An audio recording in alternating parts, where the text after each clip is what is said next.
النهاردة جاية أشارككم حاجة لفتت انتباهي بشكل كبير وبتتكرر في أكتر من ستارت اب وأنا بعمل لهم استشارات.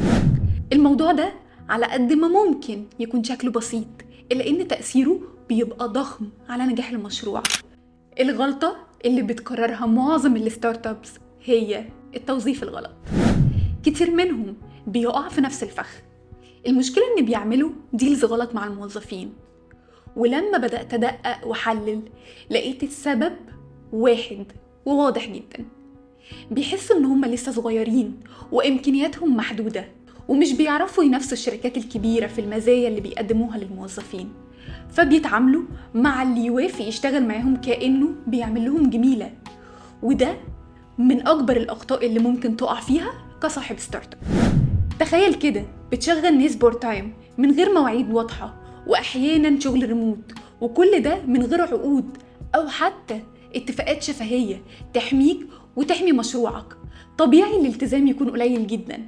الموظف هيفضل دايما بيدي الأولوية لشغله الفول تايم اللي بيدفع أكتر. يعني لو عنده ضغط شغل في الاتنين أكيد هيختار ويتحمل أكتر في شغله الفول تايم علشان ده بيضمن له أمان مادي أكبر. لو انت صاحب ستارت اب أو حتى بتفكر تفتح مشروع جديد، بلاش تفكر بمنطق الندرة أو تخاف تقول لنفسك لو الموظف ده مشي مش هلاقي غيره أو مفيش حد هيقبل المرتب ده. الأهم من كل ده شارك رؤيتك وقيمك مع فريقك وخليهم يحسوا إن هم جزء من حاجة كبيرة.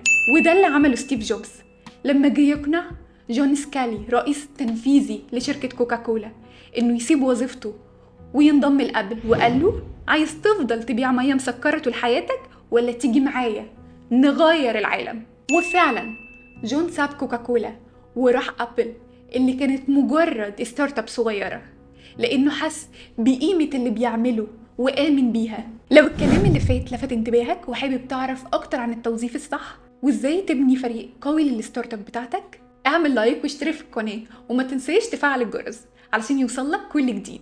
لو عندك سؤال مستنية تعليقك تحت وأنا هرد عليه بنفسي.